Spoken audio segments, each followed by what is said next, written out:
Assalamualaikum warahmatullahi wabarakatuh. Halo semuanya. Kali ini kami kelompok 1 akan menjelaskan mengenai struktur sistem saraf. Nah, sebelum kami menjelaskan, alangkah baiknya teman-teman kenal nih sama kami. Nah, pertama ada saya sendiri, Lala Wahyuni. Yang kedua ada Alvira. Yang ketiga ada Cut Nabila Ahmad. Yang keempat ada Eni Yakumito Mangger. Dan yang kelima ada Valentina Sofia. Nah, kami akan menjelaskan mengenai sistem saraf. Nah, untuk lebih lanjutnya, silakan simak video berikut ini. Teori neuron gagasan bahwa otak bertanggung jawab atas semua perilaku. Sumber utama kedua dari ketemuan yang mempengaruhi neuropsikologi modern adalah teori neuron. Gagasan bahwa unit struktur dan fungsi otak adalah sel saraf. Pada bagian ini terdapat 3 aspek teori neuron. Yang pertama, neuron adalah sel otonom terpisah yang berinteraksi tetapi tidak terhubung secara fisik.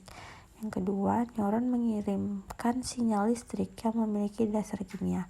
Dan yang terakhir, neuron menggunakan sinyal kimia tersebut untuk berkomunikasi satu sama lain. Nah, baiklah, selanjutnya di sini saya akan menjelaskan tentang sel sistem saraf.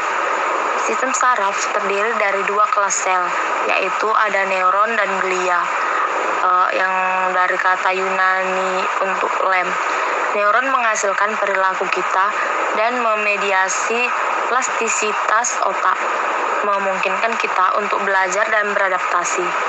Sel glial membantu neuron keluar, menyatukannya atau beberapa bertindak sebagai lem, dan menyediakan fungsi pendukung lainnya, seperti memberikan nutrisi dan membuang limbah. Sistem saraf manusia mengandung sekitar 85 miliar neuron dan 86 miliar sel glial.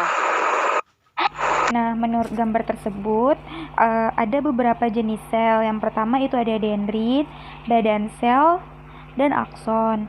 Nah, dendrit ini menurut dalam bahasa Yunani itu merupakan dendrom, artinya pohon, karena bentuk dendrit ini seperti pohon yang berakar-akar.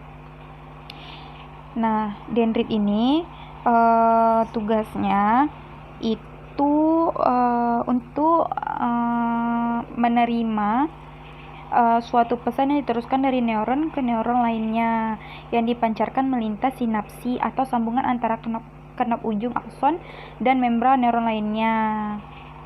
Nah, yang kedua ada soma atau badan sel. Dia itu berisikan nukleus dan sebagian besar mekanismenya tuh menjalankan proses-proses kehidupan sel. Soma ini bentuknya tuh bermacam-macam tergantung suatu neuron tersebut. Nah, ketiga itu ada akson. Akson itu bentuknya tabung dan ramping. Nah, akson ini tugasnya untuk membawa informasi dari badan sel ke kenop-kenop ujung pucuk atau pucuk di ujung cabang suatu akson.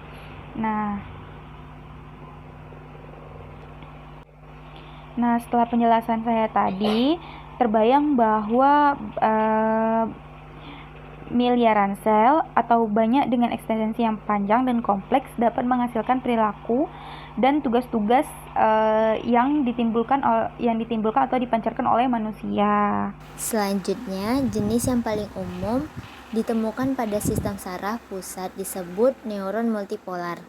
Neuron multipolar ini yaitu neuron dari membran somatik hanya ada 1 akson, tetapi banyak pohon dendrit yang tumbuh darinya.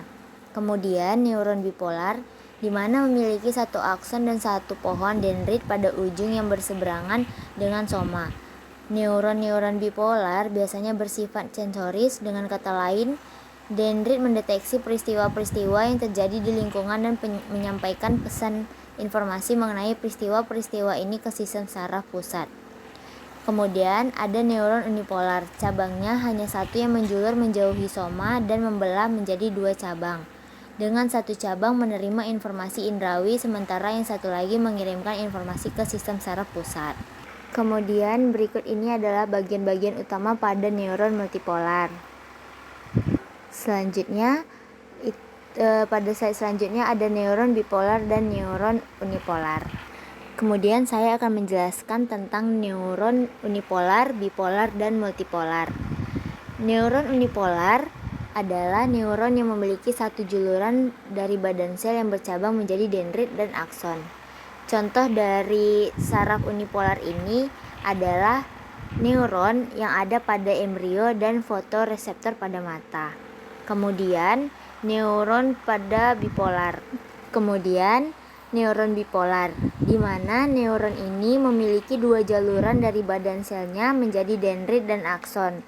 Contoh yang ada pada neuron bipolar ini yaitu reseptor telinga, reseptor mata, dan reseptor hidung. Kemudian yang terakhir ada neuron multipolar, merupakan neuron yang memiliki banyak jaluran dendrit dari badan selnya dan memiliki satu juluran akson. Neuron multipolar ini biasa ditemukan di saraf motorik pada otak dan sumsum tulang belakang. Baiklah, selanjutnya saya akan menjelaskan tentang mengidentifikasi neuron.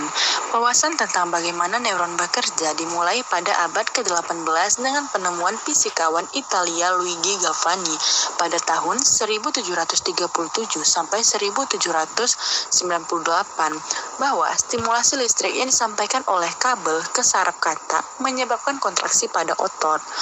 Ide eksperimen ini berasal dari pengamatan Galvani bahwa kaki kata yang tergantung di kawat logam di pasar bergerak-gerak saat badai listrik. Hebb mengusulkan bahwa koneksi baru atau yang diperkuat kadang-kadang disebut sinapsi plastik yang merupakan struktural memori. Ia juga mengusulkan bahwa sekelompok neuron yang terhubung membentuk kumpulan sel untuk mewakili unit perilaku seperti ide dan kumpulan yang dihubungkan bersama dapat mendasari pemikiran dan kesadaran. Terima kasih atas perhatiannya.